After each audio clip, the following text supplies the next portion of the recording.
Good morning, my loves. How are you?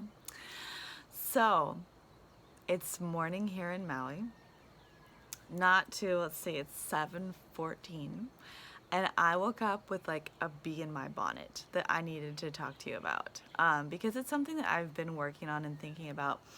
And so this was kind of prompted by a question that someone asked about how do how does remembering past lifetimes, how does remembering help my current experience, right? This is a very real question, one of my favorite questions. Okay, so I have seen, it's no longer even I believe, after doing this work with hundreds of people over the past year and a half, coming to like year and 3/4,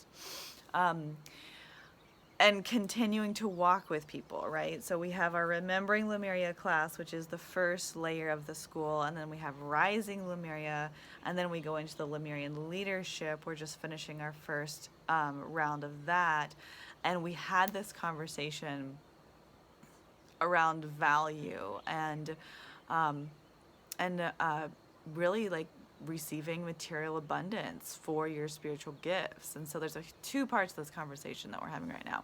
So one part is, how will remembering help me in my current experience, my current incarnation? So um, let my life be a fucking example. Okay, so I was called to move to Maui. Did not know why. I just knew that I had to. It was like a compellation, like I had to. Was compelled to do it.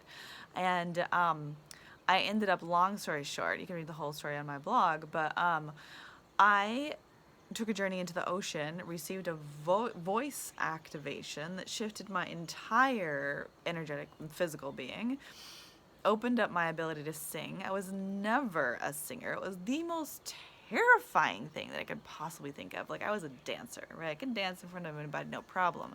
But singing in front of people, I was like, fuck no. I've never done karaoke to this day. And, but this activation opened up my voice, and I started channeling and singing these Pleiadian and Syrian tones that were like vibrating people's cellular structure. And so I started to share that in very close circles, and then people started gifting me crystal singing bowls, and then I was invited to do sound healing, and then suddenly I'm leading huge ceremonies with my sound partner at the time. And it's just like ripples and ripples and ripples and ripples. And then like that is like why I do the work that I do now, because I'm like, this shit fucking changed my life. So it's like I said, it's not even that I believe this anymore. It's that I have witnessed it firsthand in hundreds of people, that when you allow yourself to enter into this container of the possibility of remembering things from past lifetimes, and it's not just past lifetimes, because once you exit out of the third dimension in your perception of reality, there's no longer past, present, future. It's everything, right? So it's multidimensional. So you're tapping into past lifetimes, you're tapping into parallel experiences, you're tapping into future timelines of yourself. A lot of the work from the Pleiadians, they talk about that they are our grandparents from the future, and they are coming back to help us. So you have this ability, if you will allow it, to tap into Kryon. If you're familiar with Kryon, Kryon, he's similar to Abraham Hicks, and like someone channels him. And so he talks about that you can mine your Akash, you can mine the junk DNA. And so you can actually go in to your DNA, into your nervous system, into your physical body, and pull forward memories, gifts, talents, healing abilities, ways of understanding how to build better relationships, ways of understanding how to parent in more productive ways for these star seeds that are coming in. Many people say that their children actually compelled them to join the Remembering Lemuria experience. The star seeds, they know what they need.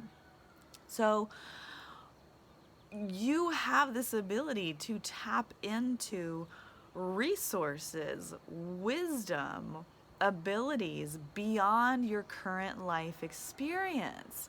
And then what do we do with those, right? Because it's cool to remember your past lifetimes and everything, but it doesn't do anybody any service to be like, yeah, I was totally like Cleopatra in a past lifetime and I presided over all. No, it's like, that's great. Okay, what are you going to do with it now?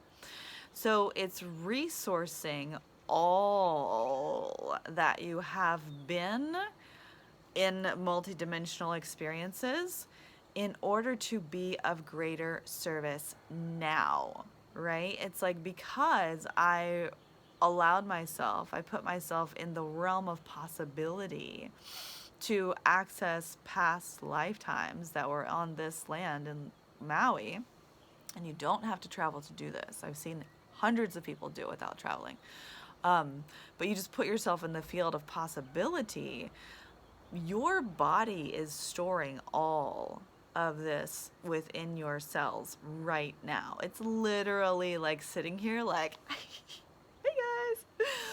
So when you can tap into that, you can bring forward resources that can serve your family, your community, the shift that is happening to humanity, anchoring and being a pivotal, transformational, revolutionary of the new earth. All of that is possible and available to you if you will allow it. So that is like why. Okay, so the second thing is about the value of of investing in something like this. Okay, so a lot of people are like, you know, why would I invest in this? Why is it expensive? And it's all relative. Like, what is expensive to some person might not be expensive to another person. But so when we choose, there's a whole culture of consumerism. There are a lot of places. You have a lot of choices where you want to put your money.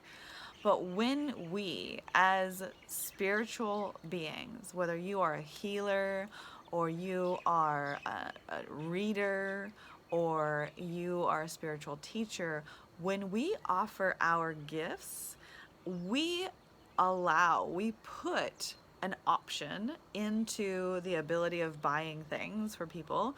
We put a different option out there for people.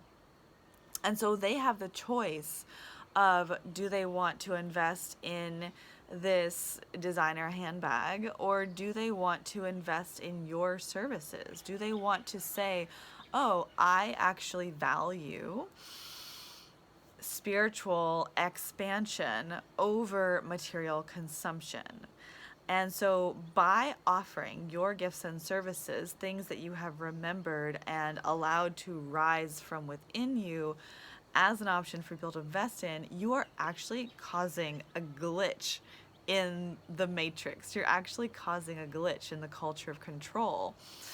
And for me personally, I have some really interesting views around money and how I move energy in the world. And so I've never talked about this. But when it comes to like using payment plans or doing full investment, there has been a few times where I have looked at a course that someone was offering, saw the payment plan and saw the full investment, and chose to use the payment plan. Not because I couldn't afford to do the full investment, but because I wanted to pay this other person the extra $100 that were part of this payment plan, because I was like, you have helped me so much and you don't have a donation button on your site. So I want to pay you this extra version of money so that I can really say thank you. The other thing is just being tapped into someone's resources. I have a membership that I'm a part of that I only look at very, very rarely, but I enjoy every time I get that statement that says, you just paid so-and-so X amount of money. I'm like, oof. I'm tapped into their field and the field of the possibility that they hold. So these are some pretty revolutionary ideas on how we use money and resources. And I just felt very, very compelled to speak about this, because this is something that I've been like about and holding back on talking about because I was worried about you guys judging me. So I hope that this has been helpful.